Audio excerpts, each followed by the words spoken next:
In this tutorial about PHP comparison operators, I'm going to be showing you the operators, the comparison operators that are available in PHP, and I'm also going to be giving you some examples of how and why they might be used, just within an if statement to give you some idea.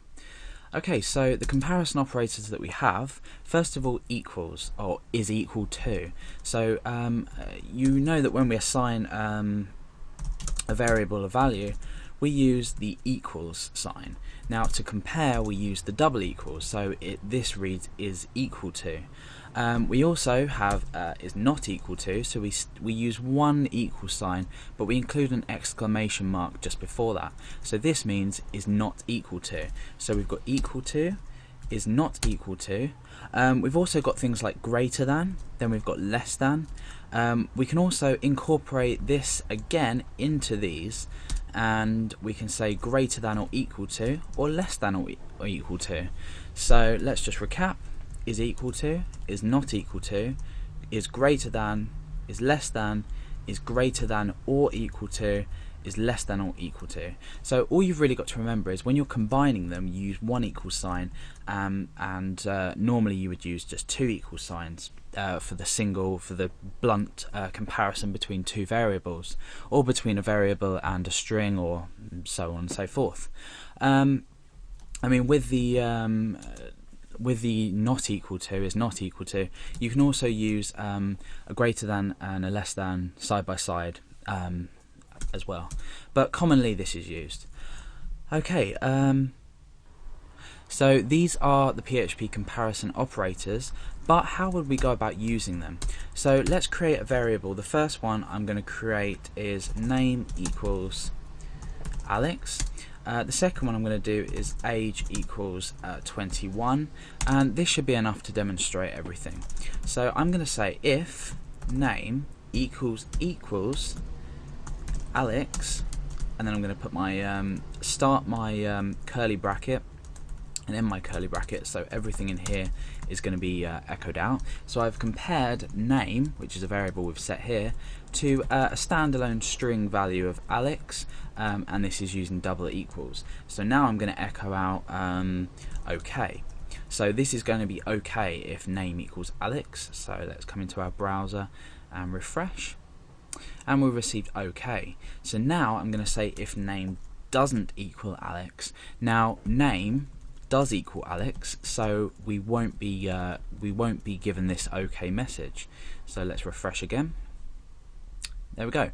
So this hasn't this block hasn't basically executed. If we did have an else on here, we can say else not OK, for example. So let's refresh. Not OK. Okay, so or this really should be not true and true, because in actual fact we're validating what's inside these brackets, and if it is true we're obviously echoing this block, otherwise this. So we're using comparison operators to create these for ourselves. Now let's move on to age. So if age is greater than let's say 18, so at the moment this is true, so we should receive true here. That's true. Because the age is greater than this standalone integer I've created here, then that's fine. If I was to create, say, 49, or type 49 and refresh, we're going to be left with not true, because age is not greater than 49, therefore this statement is rendered false. So everything in the else is executed. Now what we could do is say if age is greater than or equal to 21, so let's refresh, that will be true. If we were to take away this, if it's greater than 21, it's anything from 21 up, including decimal values. So this is not true, because age isn't greater than 21, it's equal to it. So we can use greater than or equal to 21. The same with less than or equal to 21. At the moment this is true because it still equals 21. If age is less than 21, which it isn't, so we're going to return false. So it's exactly the same as greater than or equal to, or less than or equal to, because the value is still equal. this true will be executed. Then what we can also do is we can obviously have the not equal, so if it doesn't equal 18, for example, then echo true, which it will be at the moment. If age doesn't equal 21, obviously at the moment we're echoing not true because it does equal 21. So that's just a quick example of how you would use a comparison operator in PHP. Now what I'm going to do is create a more of a real life example. What I'm going to do is I'm going to start with status equals false.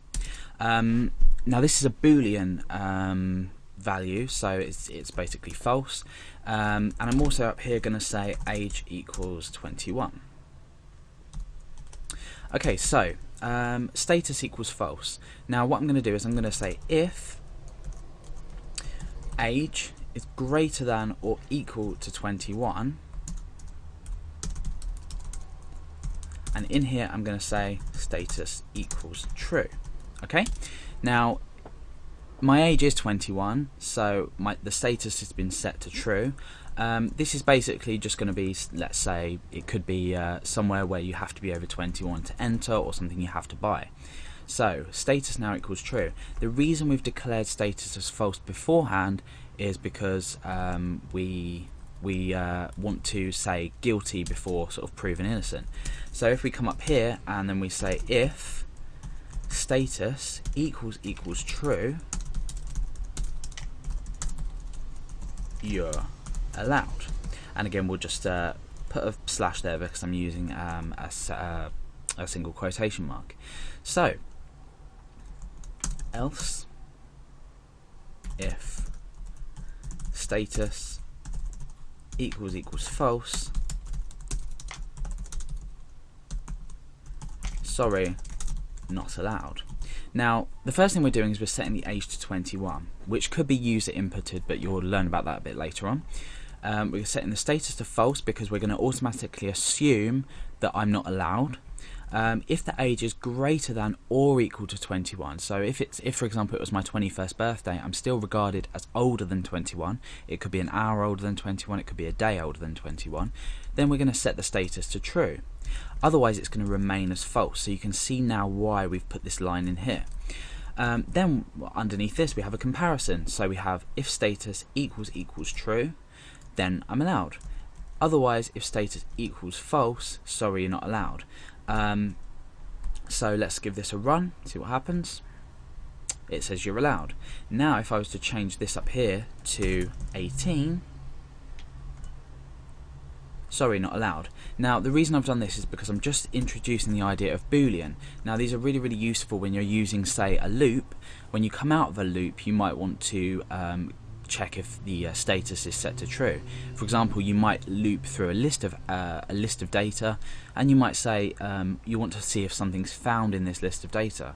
So if say you had a list of 1, 2, 3, 4, 5, and you were checking for the number 3, when it hits number 3, status could be set to true. Then afterwards you could echo out to save you echoing inside the loop. This may not make sense, but this is a really great concept to grasp of using this guilty before proven innocent thing. It really works well in a lot of programs.